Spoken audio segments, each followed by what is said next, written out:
Bonjour, bienvenue à l'atelier librairie, le livre voyageur, animé par Fabienne Roch et moi-même, Bruno Lalonde. Nous sommes à Montréal le 17 avril 2023. C'est encore une vidéo test. Hier soir, croyant que j'avais résolu le problème, je vous remercie des nombreuses pistes que vous m'avez proposées pour enfin régler le problème. Mais ce n'est pas là le problème. Le problème, il est à la fois dans la configuration de ma handycam dont je ne maîtrise pas tous les paramètres. Il est également dans la nouvelle manière de faire de OneDrive qui a changé sa méthode et j'essaie de comprendre par le jeu des essais-erreurs.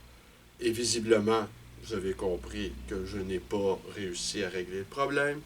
À cela s'ajoute le fait que YouTube met un temps considérable à téléverser lorsque je parviens à le faire, et je ne sais même pas comment je parviens à le faire.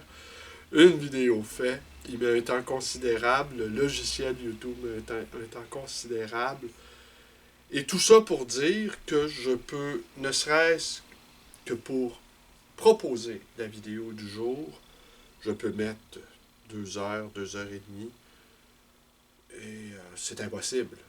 Et je n'y parviens pas, en plus. Alors, non seulement le temps imparti à cette tâche fastidieuse s'avère un échec, mais en plus, je n'y parviens pas. Alors, c'est un autre essai. C'est un énième essai. Et les vidéos, en fait, je suis rendu, là, quand ce soir, ou plus tard en après-midi, je vais commettre une troisième vidéo, une quatrième vidéo, sur André Maillet et Régent Ducharme. Alors, voilà. Et le cadre de cette, de ce, non pas de, le cadre des deux protagonistes, c'est sur le domaine qu'habitait Roger Maillet, le père d'André. Et semble-t-il, Régent Ducharme y aurait séjourné pendant un certain temps dans un bâtiment attenant au domaine appelé l'Arche, en l'honneur de ses années de jeunesse dans la bohème montréalaise, Outremont... Comment qu'ils appelaient ça? Outre-Montmartre, je pense. Alors, une contraction de Montmartre et d'Outremont. Ouais, on s'y amusait follement dans les années 20 à Outremont.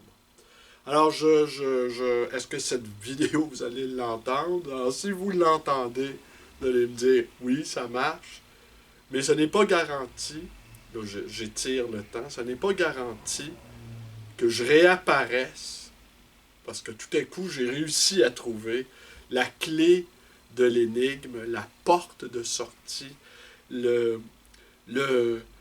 l'échappée du labyrinthe technologique dans lequel je suis engoncé, non pas engoncé, dans lequel je suis captif.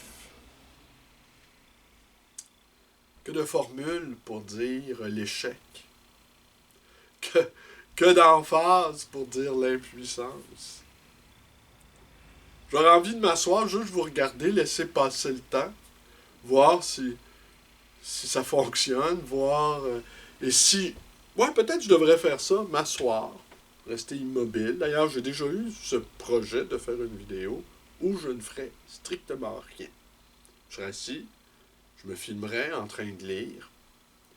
D'ailleurs, les lecteurs sauvages, dont j'ai commencé la lecture hier soir. Ah, c'est formidable. C'est simple. On n'est pas dans Deleuze ni Derrida. On n'est pas dans l'herméneutique à la Gadamer.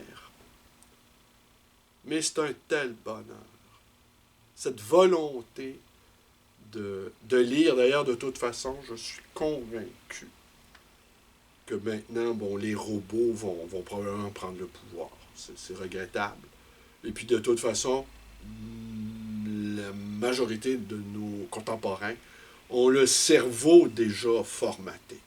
Alors que les robots prennent le pouvoir, personne ne va trouver à y redire. Évidemment, ceux qui vont perdre leur emploi vont être assez nombreux à perdre leur emploi, ce que je crois comprendre. Les traducteurs, les scénaristes, les écrivains peut-être même. Alors, écrire peut-être va redevenir ce que ça a toujours été. Ben, ça a toujours été deux choses, l'écriture. D'abord, un outil de domination sur les peuples illettrés, jugés donc sans instruction ni éducation. Et un outil de connaissance de soi. Ça peut être et la connaissance de soi, voilà, il y a quelqu'un qui rentre. Alors c'est ainsi que ma vidéo s'interrompt. À plus tard, peut-être. Bonjour.